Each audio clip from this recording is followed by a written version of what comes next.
Good evening, viewers, and welcome to Spotlight. And this is the program that brings you newsmakers, and we engage them on contemporary issues and hear from their mouths exactly what their ideas are as far as the continuity of this nation is concerned. And we are always grateful when you join us, and also when you join us in the conversation by sending us your text messages on 22232. We'll be glad that you will be part of this conversation. Also, you can tweet us and join us on Facebook. And tonight, here on Spotlight, we have the man. Some of you may know him as controversial. Others may know him as intellectual. Others may know him as an idealist. Others may say he's a purist. And others may say he's a lone ranger as far as his ideas are concerned. And it's none other than the man of the Come Baby Come fame. None other than Miguna. Welcome to Spotlight. Thank you. We are very glad that you're here. And viewers, again, do join us in this conversation by texting us, by joining us on Facebook and Twitter as we are staying here on Hope TV, where we look and live. Again, thank you for coming here tonight. And of course, it's been quite a heavy season for you in the last few months, campaigning and all that, and a lot of you has come out, you know, like more than ever before. I think you have become, of course, you're a household name in many ways, but I think you've become now even more a greater household name because of just the way you brought out your ideas. And but before we get to that, just maybe some people don't, or they need to be reminded about you are actually a family man. Right? And sometimes people don't connect the political person with the family man. And just a little bit about your family, Miguna. Well, you know, in the African context, the family is not just the nuclear unit. But I'm married to a beautiful wife with 5 children. This is Miguna's wife, of course. Yes, so there's only, she is beautiful. With 5 children. My first child has just graduated from university. All right. The second one is in university. I have 2 twins who are in high school, and the last born who is going to high school. So I'm a complete African man. Okay, yes. And you know, I think that's something that maybe would want to hear more. Miguna the father, Miguna the husband. That is up to you. You see, the media does not want to hear that more. No, we won't overhear. But now you are hearing it. Yes, yes. And especially as a parent, maybe one of having parented a whole, you know, you have a blessed family. 5 kids is quite a blessing. Yes. As a parent, if there's a parent who's, of course, there are many parents watching right now. Is there any parenting tip that you would want to give them, coming from Miguna's philosophy? Well, Miguna raises his children with the same tenets on which he lives, honestly, and I believe, and all my children believe, that we must be honest with each other. We must trust people based on what they bring. So if they are honest, they work hard, they are truthful, we trust them and we respect them. So respect is earned. I tell my children that all the time. You must keep your promises. You must love your family unconditionally. And you must work as a unit. Yeah. In fact, one of my girls is very fond of saying, if she's asked who should pick her from school, she says, "Daddy," because she knows I will be there. Yes. It's good to know. It's good to know. And also, at a time when, of course, husbands and wives, families are facing a lot of strains. And young men, young women getting together in marriage, but straining enough for the separation rates and divorce rates to really rise in our country. If you had a word to speak to this, to the young people who are beginning their families, from the Miguna experience, what would that be? There is nothing more important than the family in the human civilization. So we start there. If anybody believes in civilization, they must believe in the family. If anybody believes in the nation state or organization, they must believe in the family because that's the first unit. So if you cannot have a cohesive, loving, productive family unit, you cannot have a healthy state. So the breakups, the divorce rates, the dysfunctional families are a reality of life, not to be encouraged, not to be celebrated. We must work very hard as Africans to go back to our basics. You'd be surprised that in Europe and North America, the family units are stronger than in Africa right now. The things that they sell out to you here are the things they don't sell out to each other in North America and Europe. They believe in the unit, the family unit, and they try everything else to make sure that it works. They have counseling, sessions, even funded by taxpayers, to be able to keep families together. Yet here in Africa, the pervasive nature of modernity is what is sold and what people believe predominates in the Western societies. Not true. If you go to Japan, the same. The most developed societies, first and foremost, developed because of the cohesiveness of their family units. So Miguna will say, keep your families intact. Mm-hmm. Yes. And so they are worth fighting for. Oh, they're worth fighting for, okay. more than fighting for the nation state. Mm-hmm. Yes. More than fighting for the governor race. Of course. At the end of the day, that is where you go back to. Okay. Without a family, there is no need fighting for the governor's race. Mm-hmm. Yes. All right. And of course, we must talk about your faith. And sometimes people say you are a Muslim. Sometimes they say you are not. And that's a good thing. Can you maybe tell us more about Miguna believes in the tenets of a complete man, a complete human being. You cannot pigeonhole me to one faith, one religion, one sect, because I embrace all faiths and all religions and all sects. So that if you're provincial and you wanted to bring that discussion, I will tell you, no, I'm not interested, because every faith is entitled to respect, to honor, and to be accommodated the same way. So if I publicly pronounced a faith, that to me would be wrong. Because what we are trying to do, and that is why I had problems with the Chief Justice pronouncing his faith, we are building a secular society that at the level of governance does not care which faith, which religion, which sect you come from. That is the way it should be. It is wrong, even today in Kenya, that when you go to functions, they only pray in two faiths or religions, Muslim and Christian. But how about others? How about the agnostics? How about the atheists? How about the Hindus? How about the African traditional adherents to African traditional religions? How about them? How about the Akorinos? So what I'm saying is that we must be a society that embraces all. Okay. And so that is what I will tell you.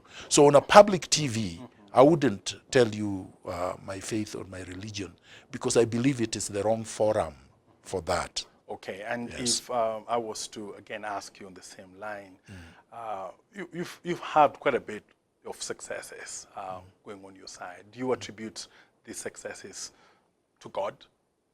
I attribute these successes to many things, including God. God cannot write an exam for you, for example, and pass it. God will not wake you up at 6 o'clock to go to school. God will not go and dig for you. These things you must do by yourself. So God gives you strength. God gives you life. God gives you health. God gives you a functioning brain. And then God tells you, go and use it. Okay. Yes. So you do recognize God as the mover of your life? Yes, but not your God, not the one you think. Because I believe a lot of people believe in a very sectarian God. They believe, no, because there are people who believe that they know a God that is not other people's gods. The supreme being I recognize as God is everybody's God. is everyone's God, is every religion's and every faith's God. So you're talking about a transcendent Correct, God. correct. Yeah, not one that you think only listens to you but does not listen to your neighbor. Okay, again, just going back again to the pronouncement of the Chief Justice and his faith. Yes. For many people, it could come out as a celebration that we can actually be able to see him from a values perspective. The problem with that is that when you hold public office and you say, I'm SDA, so when I come before you and I'm not SDA, and maybe I even have problems with the faith, so how do I expect justice if I make sure you know that? You see, so that is why the position of Mutunga was better, that he refused to engage in that discussion, so that you wouldn't go and think SDS would get a better, because SDS then would go and tell him, Chief Justice, on Saturday I'm doing this, it's my Sabbath, and they think they will have influence over the Chief Justice because they belong or they adhere to the same faith. Okay. And people do this. Human beings do this all the time. So that is why I'm saying that is not the space you would want to extol or celebrate your faith. It's inappropriate. Okay, on the flip side of that, of course, is, and you're a person who really upholds a lot of values, right? On the flip side, it makes the value expectation obvious. You should say you are a man of values. You're a man of faith. You don't have to be specific on that if you hold public office. I say so very seriously because remember, a lot of our so-called leaders, they go to different churches every week. Why? Because they don't want people to think they only belong to one church or go only to one church. So why do they do that? So if you do that as a way of making people believe that you are more accommodative, for example, Evans Kidero, the former governor, you would go to SDA today, the following day you would go to Catholic, the other day PCA, the other Anglican. And you do that probably hypocritically so that he can get votes. But I'm saying they recognize the fact that you shouldn't have people subscribing to other faiths believe that once you occupy that public office or space, you will exclude them. So I'm saying it is not necessary, therefore, to be so pronounced for a person who occupies public space, because you don't want to alienate those who don't subscribe to that faith. Okay. Yes. Definitely the viewers have had your articulations on that. Yes. And let's move on to election matters. Yes. And I'm sure this is a subject that you show a lot of passion and a lot of emotion in. And would you say that the Nairobians will regret having not voted you in as their governor? Those who did not vote me in have already started regretting. So yes, including many media houses, because I've seen that you are interviewing me today, but you didn't invite me here before the elections. But maybe because no, you never even extended the invitation. You never called. As John Paul will tell you, I pick my calls. I respect all invitations, and I usually make myself available. So the fact that you've come now instead of before speaks volumes. And I'm saying this is the problem of the media. You needed to be able to promote me at the time I was contesting so that your viewers had the opportunity of listening to me so that they did not have to make the mistake they have made. The mistake they have made is tragic. It is tragic. It's like the Germans in 1936 when they voted for Hitler. Yes. You only realize afterwards. And you see, of course, the other side to that is that it seemed like your campaign was mostly in media houses and maybe not on the ground. That's not true, because it was not in this media house. You didn't invite me and I was campaigning every day. You see, the media also promoted a false myth. Some myths may be true, some are false, but this was completely false and manufactured, that I was not campaigning. So what was I doing when I was not in the media? And by the way, if you recall, I was only invited to NTV and KTN JKL program only. When Jeff Koinange left KTN, I was never invited to KTN. And I've never appeared on KTN since 2011. I have never been interviewed one-on-one on NTV since 2012. I've never been interviewed by Citizen TV since 2011, except once on JKL. So it is Jeff Koinange, but people don't know that. You know why? Because when I appear and articulate issues, people think I'm there every day because they can't forget what I said. But that's their problem, not mine. I'm the only candidate for the office of governor in Nairobi who did door-to-door from estate to estate and went to all the slums. These are the people who are doing road shows, and they were not even there physically. They would send skimpily dressed young men to gyrate and dance with loud music. That was the campaign. And maybe that's then what... they would construct posters. But you see, the media, if it is a responsible media, should tell the audience that's not a campaign. Because you can listen to that music at home. And you're not voting this guy to go and dance. So are you in a big way saying that the one who succeeds is a creation of the media? To a large extent, yes. And the problem is that the media, in large measure in Kenya, most of them are owned by people who have looted public resources, who have associated with these people, who subscribe to the same philosophies. And a lot of editors and reporters are paid by these crooks. So they promote them, but it is not in the public interest. And so are you, Miguna, like blaming the media? I blame the for media. your not No, it's not me. I'm talking now of Kenya. You see, Kenya is bigger than me. These values are not just Miguna values. These are the same values that Thomas Sankara stood for, that Jaramogi stood for, that our forefathers stood for. These are not Miguna values.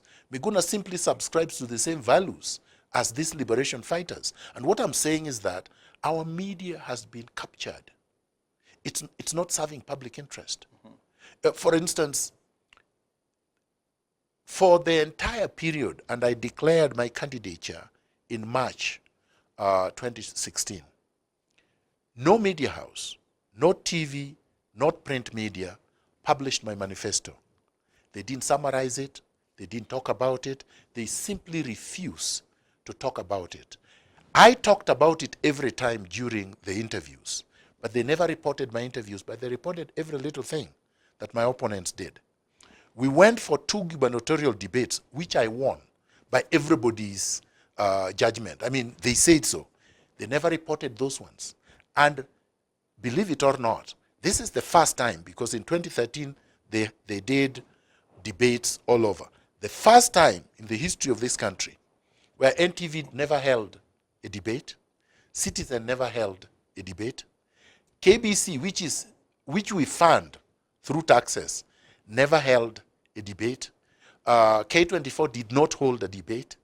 The debate was only held by one media house, KTN, and by the Kenya Residents Association, a residents association.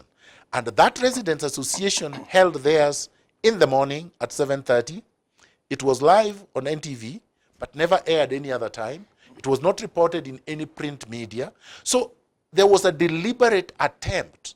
And if you read, even though they are saying that I campaigned in media houses, if you read the newspapers, the only time I was mentioned was negatively.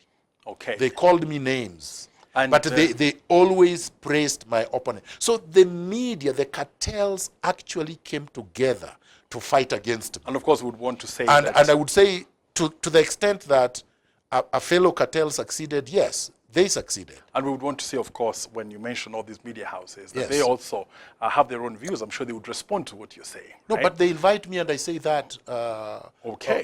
on their media, on live TV. When NTV invites me, I tell them the same thing. And I ask them, how come, for example, Larry Madowo, he holds the trend and interviewed all my opponents except me.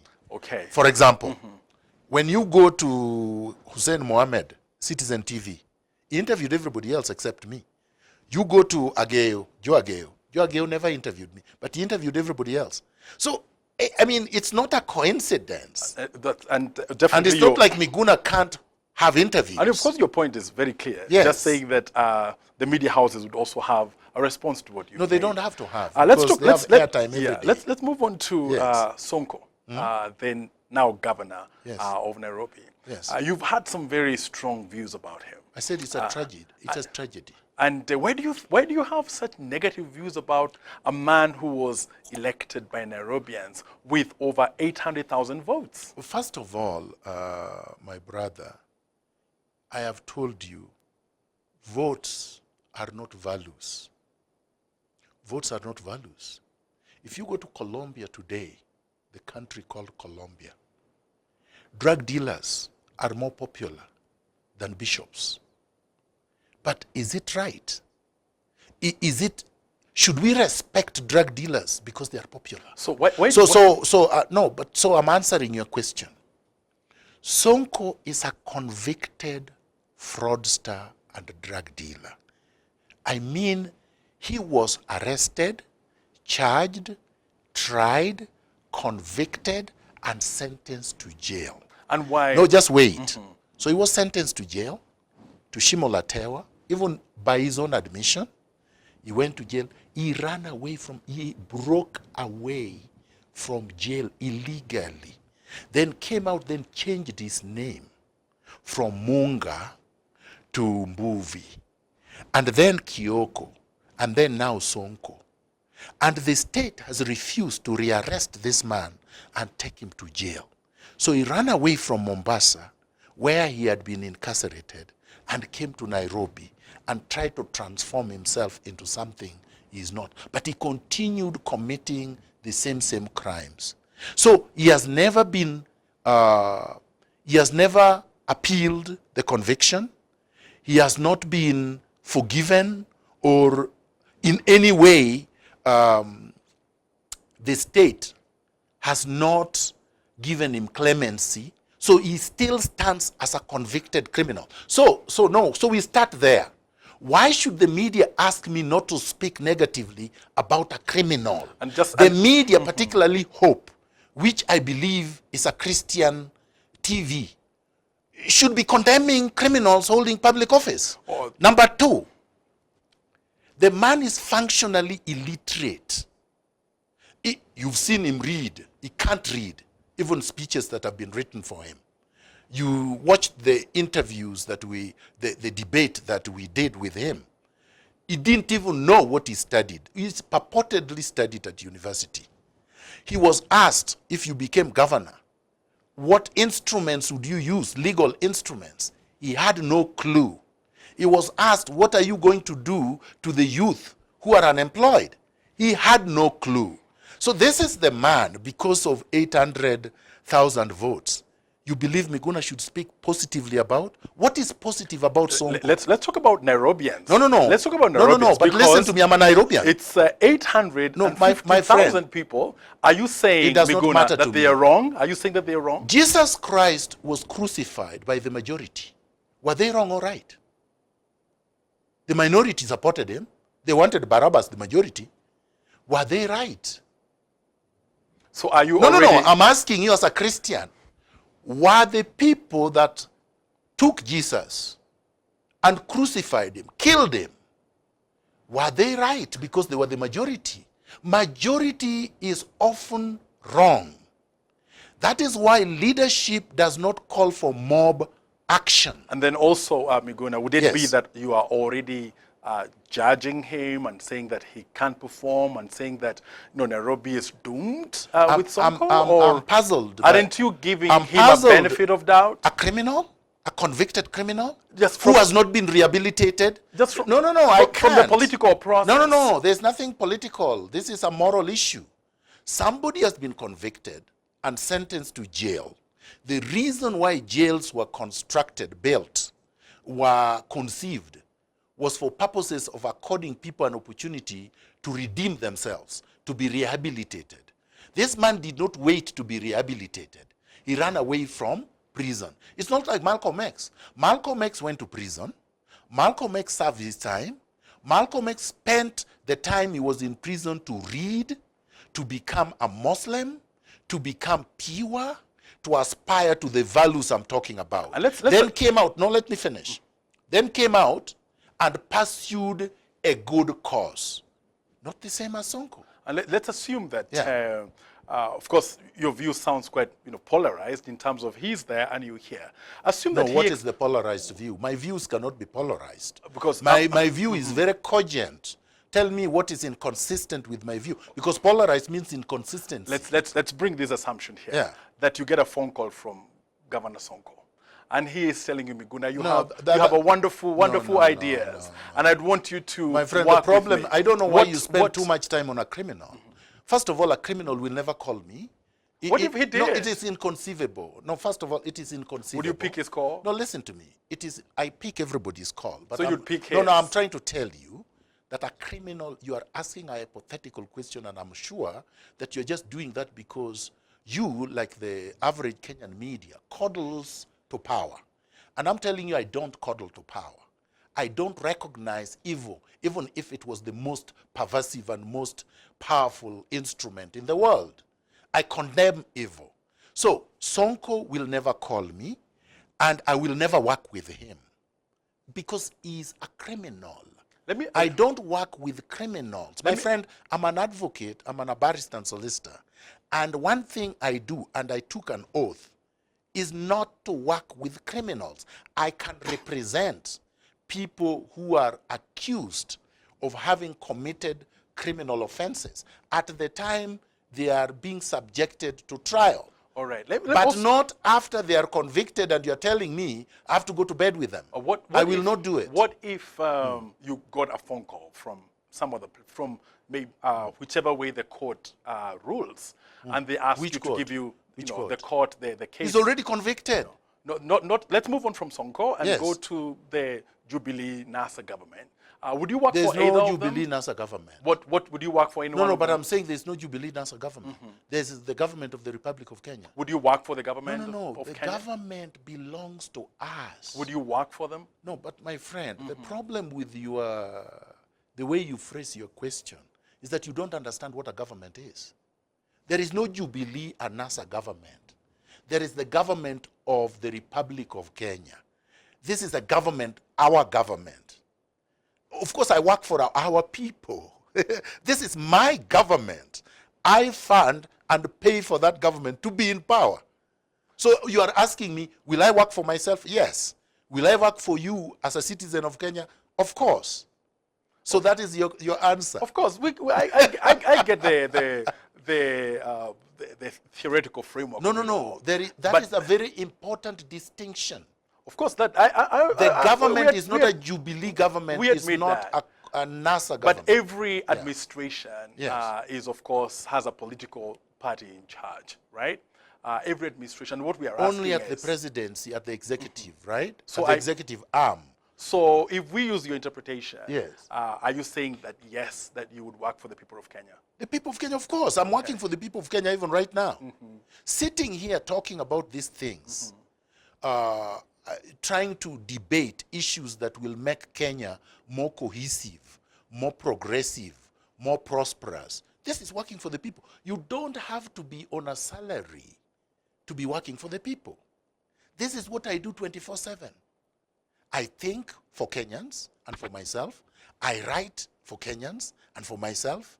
I debate and discuss with Kenyans and for Kenyans. Everything I do on a daily basis is for Kenyans. Let me ask you this question, Miguna, because I definitely the idealism, really, the purism. Let me call it we call it purism, right? That you have comes out quite strongly. Let's talk people, right? Which includes me. Which includes you. Yes. Are there some people in the political class right now whom you feel would take Kenya in the right direction, and you'd be glad to work with them? What do you mean by political class? By political leaders. My friend, we don't work with people because they are in political class. As I told you, I think with and for Kenyans. That's okay. No, listen to me, please. I wish you can listen to me. And I am. I can only express my opinion, not yours. So let me express my opinion. Okay, go ahead. Not your opinion. You can ask me questions, but I must only express my opinion. Go ahead, go ahead. And I will never express yours. Okay. I think with and for Kenyans. I work for and with Kenyans on everything I do. So when you say political class, you are separating them from the rest of the Kenyans. I don't respect that separation. I don't adhere to it, and I will never work within that prism. I believe in working with and for the majority of the people, not the political class. If by political class you mean those wielding positions of power, almost all of them right now are retrogressive. Why should I subscribe to retrogression because somebody holds power? Aren't there some that you give a benefit of doubt? No, it's not a benefit of the doubt. I'm saying they are retrogressive. Let them come here and tell me where they are not. Okay. Of course, they have because people are stealing public resources. People are brutalizing children. People are killing innocents. Those are retrogressive people. Okay. And that's what happens. And of course, people have also wandered around the issue of you not conceding loss. And you've said openly that you will not concede. Can you explain to us the basis of that position? What is concession? Tell me what it means. You can explain. No. Tell me what it means. I don't understand what you mean by concession. Concession, of course. What is it? Would mean that Sonko, for instance, has won the governor race. Yes. And so you are saying that you are congratulating him and saying... Why should I congratulate him? Which law says I must? Okay. No, because there is no law requiring it. When I submitted my name to the IBC, I did it under the Constitution and under the Elections Act. There is nothing in the Constitution of Kenya and the Elections Act. There is nothing there is no moral law that says that if you go to a political contest, you must congratulate the person who has won. There is none. The person who announces the winner is the IBC, not me. And they will do it whether Miguna likes it or not. And they have done it. So why must I say anything when I have no role? I have no moral role. I have no legal role. I have no constitutional role. You see? But you want to do it because you guys coddle to power. I don't.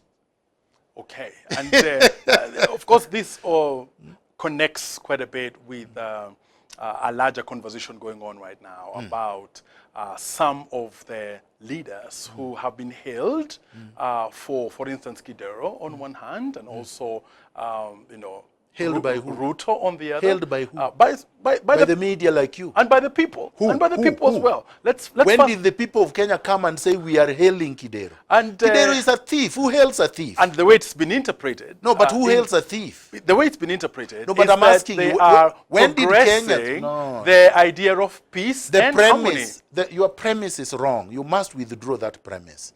You said who have been hailed by Kenyans. When, how, where? Of course, through... So no, ask me another question, but don't premise it with the hailing by Kenyans. Because I will not accept. I've not hailed them. Okay, let me ask you then. Let me phrase it this way then. Don't you think that somebody like the way Kidero has handed over the governance he had, the way Ruto also has done it in Bomet, that it is something that can really progress the community in terms of No, it progresses nothing. It progresses nothing. First of all, Kidero was governor. So did he have a choice? I mean, yes, he could have had a choice of contesting the so-called victory of Sonko. That is his prerogative. It's not mine. He does what he does. Why should I comment about what he does? Why is he the standard gauge? He doesn't control. First of all, the man is a thief, so there is nothing moral or whatever that I would take from him. He is not the example of anything. He's not a paragon of anything. So you're giving me a very bad example. And then, these are individuals. How does that relate to Kenyans? This is an office, and you're saying you're handing over, which is not even required. Those people will be sworn in whether they so-called hand over or not. So maybe, because this is an opportunist, maybe he's looking for a job. And I understand he is, from the Jubilee government. Let him look for a job. Maybe Isaac Ruto is looking for a job. And why should Miguna be the one commenting about that? Okay. Ask them why they are looking for a job when they are supposed to be billionaires who have stolen. In that situation, Yes. What would you, Miguna, do? No, I don't answer hypothetical questions. Miguna was not the governor. Miguna was not the one who, quote-unquote, handed over. Therefore, Miguna cannot answer a question that does not exist, in fact. All right. I think that's a good place to take a short break. Viewers, we are talking to Miguna, who says he does not respond to hypothetical questions. But that's just him. And stay with us. This is Spotlight, and we'll be right back after this very short break.